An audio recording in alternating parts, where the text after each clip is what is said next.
quand dans une famille, il n'y a pas l'entente, quand dans une famille, il y a la mésentente, il y a les discordes, il y a les problèmes, le seul, je vous dis, le seul bénéficiaire, c'est le diable et ses démons.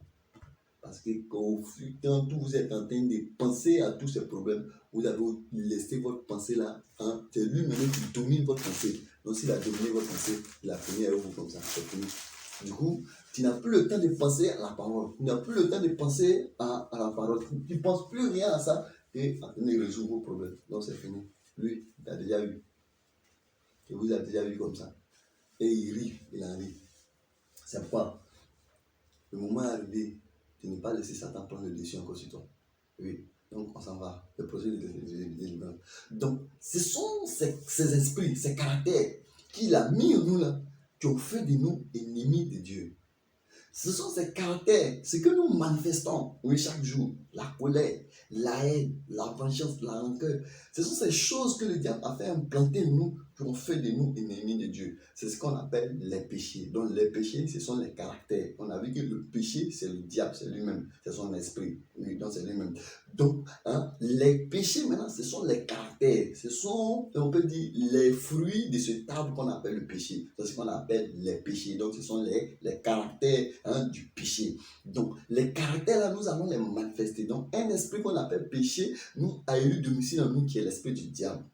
Donc, on va vivre ces caractères, on va faire valoir ces caractères, on va cultiver, on va mettre en valeur ces caractères. Et ces caractères-là, c'est eux qui ont constitué la barrière entre Dieu et nous, parce que c'est pas ce que Dieu veut. Ces caractères-là ne viennent pas de Dieu. Donc, comme ces caractères-là ne viennent pas de Dieu, alors c'est devenu une barrière entre nous et notre Dieu, entre nous et notre papa. Donc, c'est ça qui fait que le Père nous a précipités en bas ici, parce que le caractère que nous manifestons ne vient pas de lui. Donc, quand le Père ne vole pas, quand le Père n'est pas menteur, et que l'enfant là vient, et que l'enfant là vole, l'enfant là est menteur, il dit, cet enfant là n'est pas pour moi, parce qu'on dit tel père, tel fils. Donc, quand lui voit que ce n'est pas ça, alors il dit, d'autres même vont aller plus loin, vont chasser, vont mettre l'enfant au dehors. D'autres même vont plus loin pour dire que la femme là, elle m'a trompé, parce qu'il n'y a pas ça dans notre famille. Mais pourquoi est-ce que l'enfant qui est sorti là, il est comme ça, il est comme ça? C'est que toi, il faut bien voir ton affaire là. Ça crée même des problèmes dans certains couples, dans certains foyers. Quand l'homme est un peu plus nerveux, ça crée même des problèmes et des difficultés, parce qu'il ne voit pas en lui son esprit, ses caractères dans cet enfant. L'enfant est différent de ce que lui il est.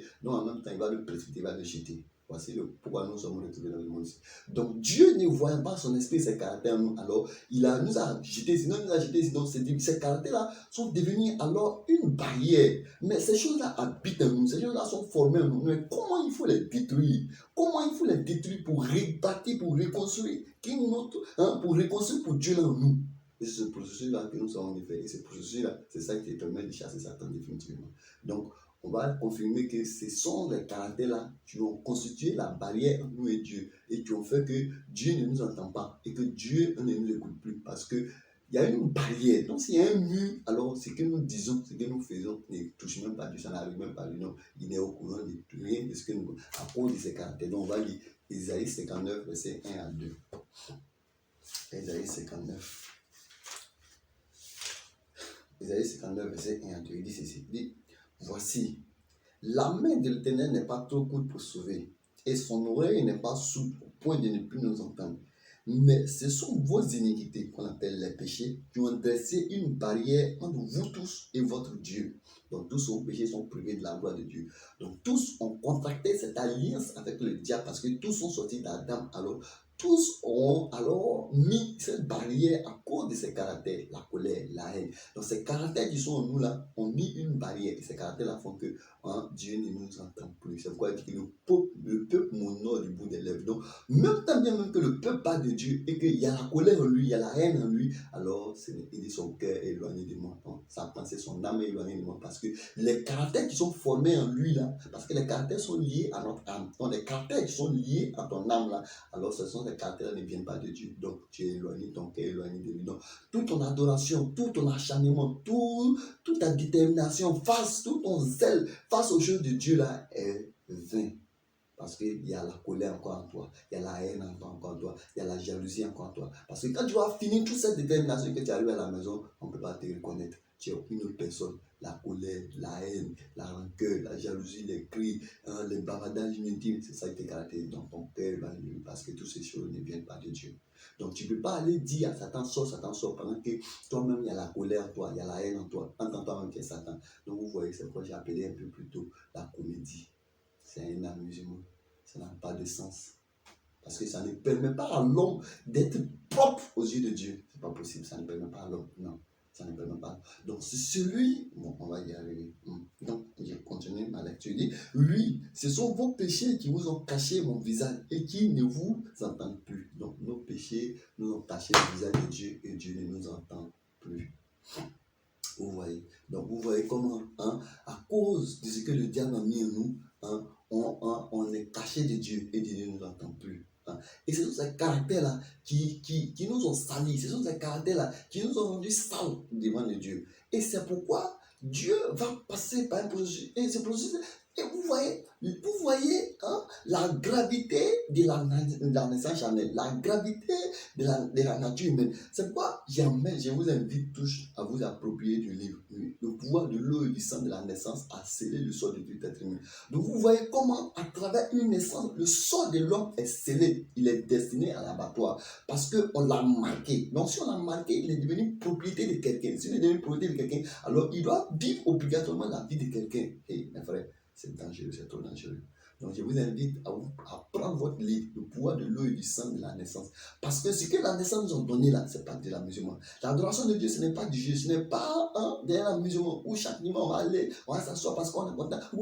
Et quand on sonne, c'est autre chose. Ça, c'est de la comédie, je vous dis. Parce que quand on commence ce processus, ça doit aller jusqu'à son terme. Je prends toujours une image de la fabrication du sucre. Quand les gens vont couper le sucre, et qu'on vient jeter dans la machine, le processus va jusqu'à son terme, c'est-à-dire le séchage pour faire sortir le sucre. Ça ne s'arrête pas. Et quand on arrête, c'est qu'il n'y a plus rien dans la machine. Donc si tu as stoppé, tu vas gâter ce qui a été enclenché. Donc c'est comme quelqu'un, tu es monté jusqu'au 5e étage et puis tu te laisses tomber. Mais au fur et à mesure que tu laisses tomber, tu n'as plus de force, tu ne peux plus grimper encore. Donc tu montes, tu penses à des gens ils font et puis donc quand on commence, on doit aller, on doit continuer pour que tout ces caractères, tous ces péchés qui sont en nous. Donc, la Bible va dire, on va lire un peu dans Matthieu 15, verset 11. Matthieu 15, verset 11. Matthieu 15, verset 11. Écoutez ce qu'il dit. Il dit, Jésus appela la foule et dit à tous. Donc, Jésus appela toutes les âmes. Donc, aujourd'hui, nous, on appelle toutes les âmes et puis on vous dit. On choisit ce canal pour parler aux âmes, pour parler à toutes les âmes. Et écoutez ceci. Il dit, écoutez-moi et comprenez bien ce que je vais vous dire. C'est Jésus qui dit aux gens, il dit, écoutez-moi bien. Écoutez-moi. Donc, moi aussi, l'esprit par ma voix appelle les âmes pour dire, écoutez-moi et comprenez bien ce que je vais vous dire. Il dit, ce qui salit un homme, et le rend impur, donc ce qui constitue la barrière entre l'homme et Dieu, ce n'est pas ce qui rentre dans la bouche. Donc, je vous dis, ce n'est pas parce que l'homme il a mangé quelque chose, qu'il a eu qu'on dit qu'il est pécheur. Non, c'est pas ça. C'est pas parce que l'homme il a bu quelque chose qu'on lui dit qu'il est pécheur. Non, c'est pas parce que l'homme il a posé une action physique qu'on dit qu'il est pécheur. Non, l'action physique n'est que le résultat de ce qui est formé en lui. L'action physique n'est que la manifestation réelle, oui, la manifestation visible de ce qui est formé en lui. Donc Jésus va continuer de dire que ce qui rend un homme impur devant Dieu, ce n'est pas ce qui rentre dans sa bouche, oui, mais c'est plutôt ce qui en sort.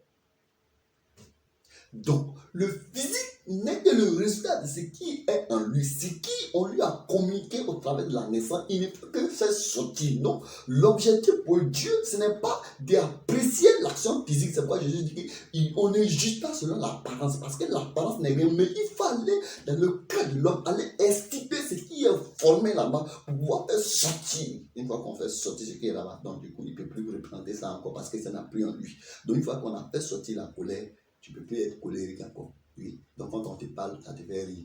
Tu ne peux plus être méchant encore parce qu'on a fait sortir la méchanceté encore. Oui. Et voici le processus de délivrance. Mais est-ce que toi, l'homme, tu peux faire ça? Toi, tu ne peux pas le faire. C'est quelqu'un qui a fait. Et toi, tu dois accepter et tenir pour vrai. Pour que toi, ça puisse t'impacter. C'est ce processus dans lequel nous sommes engagés. Donc ce n'est pas une histoire de Satan sort, une position de main. Non, c'est zéro. Une position de main, je vous le dis, c'est un échange. Oui. Un échange de caractère et d'esprit. Donc celui qui t'impose la main, si en lui il n'y a pas l'Esprit de Dieu, c'est tous ces bêtises qui sont en lui là qui mais non, il va augmenter toi tes caractères encore. Il va augmenter. Il va augmenter encore. Donc peut-être que pour toi-même qui est en toi là, c'est bon. Hein. Il va prendre et puis il va donner des produits mauvais. C'est pourquoi Paul a dit à Timothée, ne te presse pas d'imposer main à quelqu'un. Parce que c'est un échange. Et il faut être à mesure d'être rempli de l'esprit pour pouvoir le faire. Sinon, si tu fais là, c'est ce qu'il va te montrer. Tu vas comprendre. Donc, on va continuer. Donc, dans Matthieu 11 ans, il dit que je réponds. Jésus appela la foule et dit à tous, écoutez-moi bien et comprenez bien ce que je vais vous dire. Ce qui salit un homme et le rend impur devant Dieu, ce n'est pas ce qui rentre dans sa bouche, mais c'est plutôt ce qui en sort. Et je vous le dis, je n'ai rien inventé. J'ai lu ça ici. Parole vivante. C'est pas moi qui ai écrit. Moi, je ne fais que traduire ce qui a été écrit. Vous voyez. Donc, mais qu'est-ce qui est formé en l'homme? C'est quoi qui est dans son cœur? C'est quoi qui est formé en lui qui le rend impur? On va lire. Dans le même texte là, Matthieu 15, on va descendre un peu au verset 19. Donc, il dit, en effet, c'est du cœur de l'homme que viennent les mauvaises pensées. Vous voyez, qui mènent au maître. Donc, c'est du cœur de l'homme qui viennent. Donc, vous voyez. Et c'est pourquoi Caïn a tué Abel. Parce que quand il est sorti d'Adam, son cœur est mauvais. Oui, la jalousie est formée en lui. Sinon, je dis toujours, il n'y a pas une école dans le monde où on forme l'homme à être méchant. Non. Mais où est-ce qu'il a appris à être méchant? Il n'y a pas une école dans le monde où on apprend à l'homme pour être gentil, pour être mauvais. Mais où il apprend à être mauvais. On dit on va là à l'école pour donner instruction, pour que l'homme puisse, on augmente son intelligence, sa sagesse, pour comprendre les choses et pour que. Mais ça aboutit à quoi? Au contraire, on a l'impression que l'école même a aggravé la méchanceté de l'homme. Parce que l'homme, quand il sort, il devient encore plus méchant. Regarde dans l'entreprise. Regarde comment les patrons alors maltraitent les subordonnés. Ils sont combien ceux qui arrivent à faire rire les employés chaque jour. Si ce n'est que les cris, ce n'est que les gym, ce n'est que les cris qu'on leur pose. Donc, ils sont obligés de supporter. Pourtant, eux-mêmes, il y a une guerre en eux encore. Parce que les caractères qui sont en eux là sont mauvais. Donc, ils sont obligés. Donc, quand ils finissent arriver à la maison, et aussi, ils vont s'exprimer. Parce qu'ils étaient encore sous pression, eux aussi, ils vont mettre tout sous pression. Et ainsi va le monde. Et ainsi va le monde. Donc, il n'y a pas la paix. Et c'est dans ça là que les gens vont s'asseoir pour prier pour la paix. L'homme lui-même, il n'y a pas paix en lui. Comment il va donner la paix à quelqu'un? Comment? Donc vous priez pour la paix, c'est zéro. Il ne peut pas avoir la paix dans le monde. Si tu veux restaurer la paix, il faut instruire quelqu'un sur la connaissance spirituelle de l'œuvre sacrificielle. Mais une fois que la personne a saisi cette connaissance et que la paix là, qui est implantée en lui, parce que là, le monsieur lui disait, la paix ce n'est pas un verbe mauvais, c'est un comportement, c'est-à-dire que c'est un caractère. Donc il parle de caractère, c'est un esprit. Donc cet esprit doit être formé en l'homme. Quand cet esprit est formé en l'homme, alors l'homme il peut manifester. Donc il fait la paix avec son Dieu. Alors en faisant la paix avec son Dieu, il peut faire la paix avec tous ceux qui sont là. Donc il arrive alors à faire la paix avec tous ceux qui sont là. Sinon, c'est zéro. C'est zéro. Non. Si vous pouvez arrêter de prier, arrêtez de dire prier pour la paix dans le monde. Si tu veux avoir la paix dans le monde, il faut réconcilier tout le monde avec Dieu. Il faut enlever la barrière qui sépare l'homme de Dieu. Si la barrière est ôtée, alors l'homme peut rentrer. Et cette barrière, elle doit ôter par la connaissance spirituelle du sacrifice de Jésus. Il n'est pas de connaissance physique, non. Il n'est pas de, non. Tout le monde sait que Jésus est mort et ressuscité. Mais il faut une connaissance spirituelle. C'est ce que nous essayons de le faire. Il faut cette connaissance spirituelle, c'est elle qui permet à l'homme de sortir de l'état mauvais pour devenir bon. Oui. Pas du jeu, pas de l'amusement. Non, on y va, on continue. Donc il dit, en effet, c'est du cœur de l'homme que proviennent les mauvaises pensées qui mènent au meurtre, à l'adultère, aux liaisons dépravées, au vol, aux faux témoignages, aux calomnies, aux injures contre Dieu. Voilà ce qui salit l'homme. Mais manger sans avoir trempé rituellement ses mains dans l'eau ne rend pas l'homme impur. Donc une action physique ne rend pas l'homme impur. Mais l'impureté de l'homme a été formée dans le ventre de sa mère. Depuis qu'il est sorti de cette naissance, alors il est impur. Donc celui-là qui sort de là, il devient esclave automatiquement. Oui. Parce que c'est depuis là qu'on l'a saisi. Donc il est esclave. Donc ce caractère qui va vivre là, il ne vit pas une vie de lui-même. L'esclave ne vit pas une vie pour lui-même. L'esclave ne vit pas sa vie, mais il vit la vie de quelqu'un. Parce que c'est ce qu'on lui impose là qu'il fait. Il n'a pas le choix. Et la Bible dit dans 2 Pierre 2, verset 19. 2 Pierre 2, verset 19. 2 Pierre 2, verset 19. Il dit qu'ils promettent liberté alors qu'ils sont eux-mêmes esclaves des passions qui les mènent à la ruine. Donc l'homme est devenu esclave. Donc on promet liberté, on dit il va avoir la paix, et non vous serez libre. Mais en réalité, il n'y a pas de liberté parce que l'homme lui-même, il est esclave des passions, oui, des désirs qui luttent en lui. Donc l'égoïsme a pris le dessus sur l'homme. Depuis la naissance, l'homme il est devenu égoïste, il ne pense qu'à lui seul. Donc pourtant, dans le ventre, quand il parle de liberté, en réalité, il parle pour lui-même. Donc parce que chacun est esclave de ce qui a triomphé de lui. Mais c'est le péché qui a eu domicile en toi depuis le ventre de maman, quand tu es devenu esclave du péché. Donc si tu es esclave du péché, toi tu peux faire. Toi tu peux faire. Donc vous voyez que Satan sort. En réalité, c'est zéro. Ça n'a pas d'impact. Ça n'a pas d'impact. Ça ne peut pas impacter la vie de quelqu'un. C'est de la comédie. Oui, excusez-moi le terme, peut-être c'est un peu fort, mais c'est le terme approprié, c'est de la comédie. Parce que toi, tu ne peux pas faire sortir quelqu'un qui t'a marqué. Lui, il dit que tu t'es marqué, il dit que tu m'appartiens. Et puis toi, j'ai élu domicile en toi. Je suis assis en toi. Et puis toi, tu me dis de sortir. Tu connais l'origine de Satan. Il est plus âgé que toi. Donc, s'il est plus âgé que toi, tu as dit, il n'a pas sorti. Ce n'est pas de la musulmane qui vous dit. Le christianisme n'est pas du jeu. C'est toujours dit Satan sort, si tu as dit Satan sort. Arrêtons ça. Oui. Arrêtons ça. Parce que tu ne peux pas combattre avec celui que tu ne vois pas. Oui. Mais c'est quelqu'un qui a combattu. Parce que ce que Satan a implanté en nous est contraire à ce que Dieu est. Or, on peut ressembler à Dieu. Et comment est Dieu? Comment est Dieu? On va lire les caractéristiques de Dieu. Et c'est pourquoi quand Jésus est venu, Dieu ne lui a jamais dit il ne faut pas faire ça, pas faire ça. Parce qu'il n'y a pas ça en lui. Regarde ce que Deutéronome dit. Deutéronome 32, verset 4. Deutéronome 32, verset 4. Deutéronome 32, verset 4. Regarde ce qu'il dit. Il dit, le Seigneur est un soulet de rocher. Toutes ses actions sont parfaites. Toutes ses décisions sont justes. Notre Dieu est fidèle. Il ne fait jamais le mal. Il est toujours juste et droit. Alléluia. Regarde ce que Dieu est.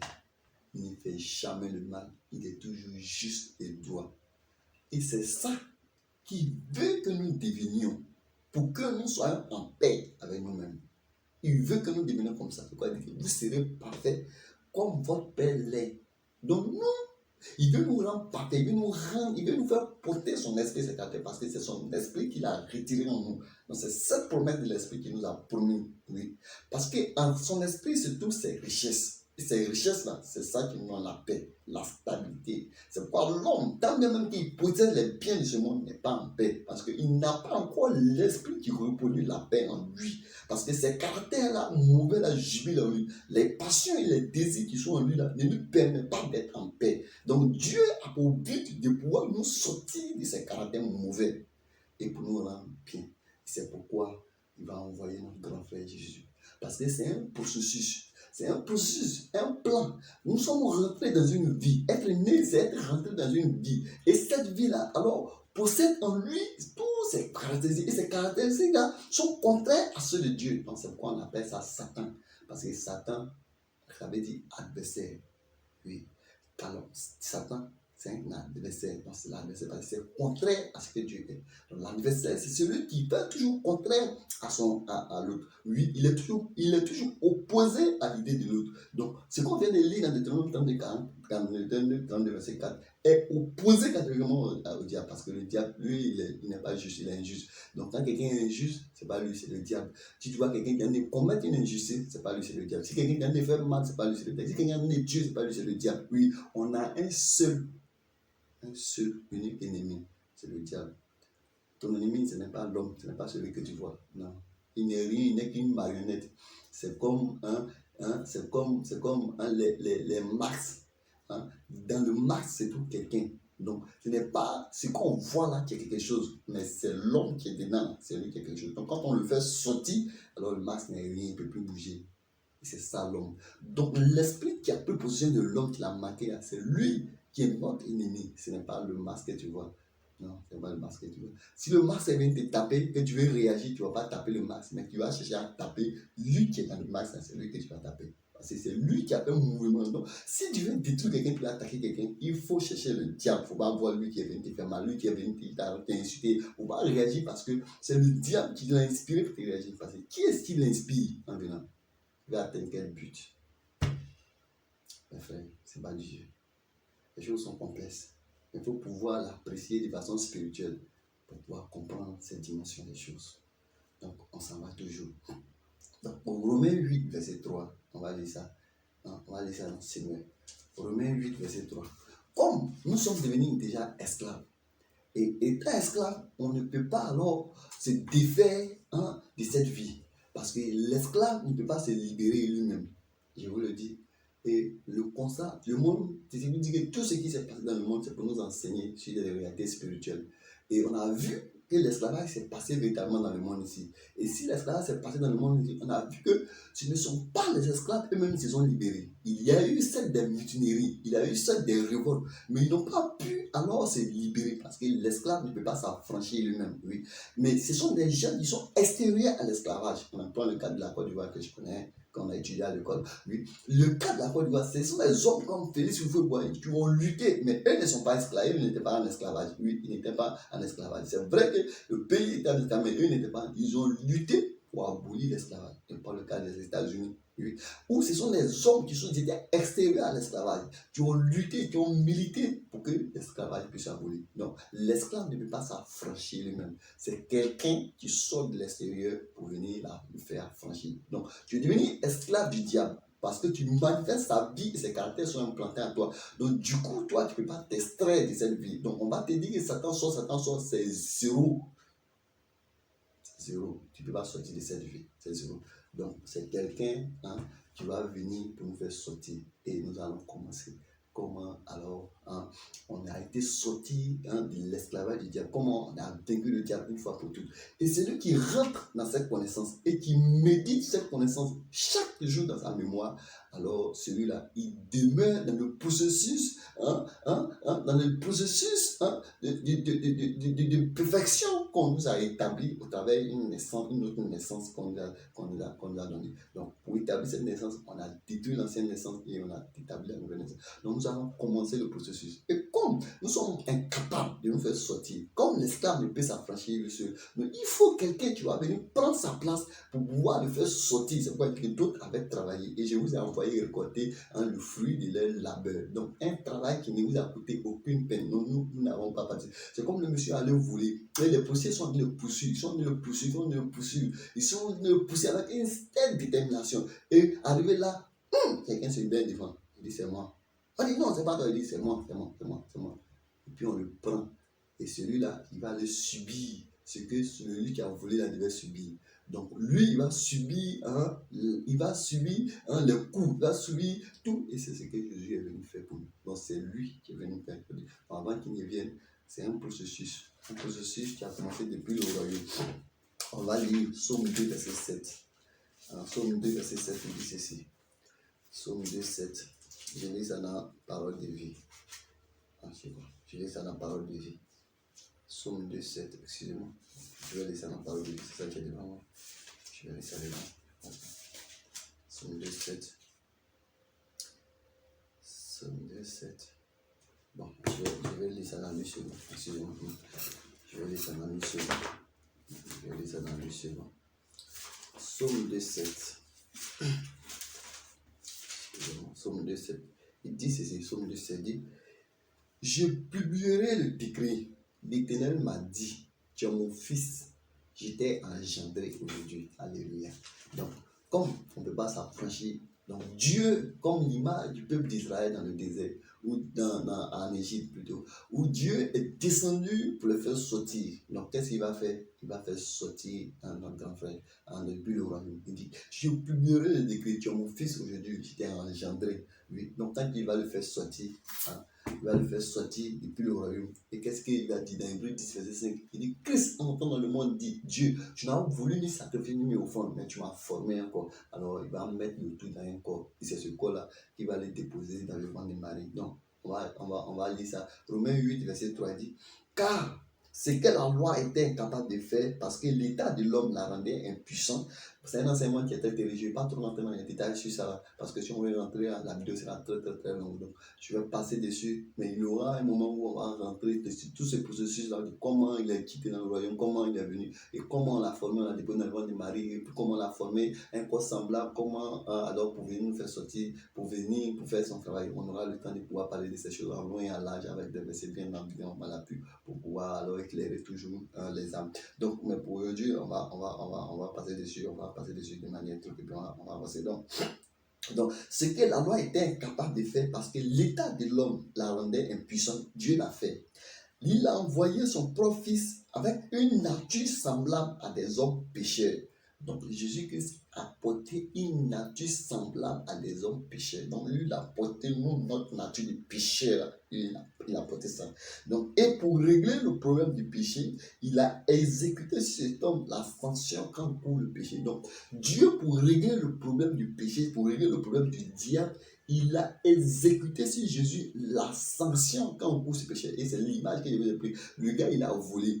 On en est le poursuit et son grand frère se met devant pour dire que c'est lui qui a volé. Donc, on va exécuter sur son grand frère la sanction que son petit frère devait recevoir. Alléluia. Donc, pour que son petit frère, lui, il puisse être en paix, c'est d'emmagasiner ce que son grand frère a fait dans sa mémoire pour que plus jamais il ne vole encore. Parce qu'à chaque fois qu'il va penser que son grand frère a payé le prix pour ne pas que lui vole encore, alors il ne volera plus jamais. Et c'est comme ça qu'on chasse Satan.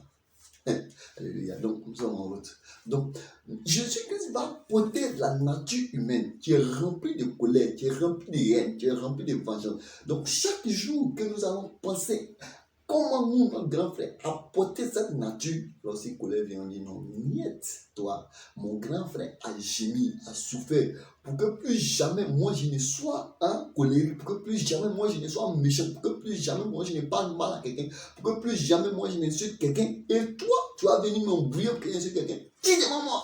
J'aurais entendu parler de toi.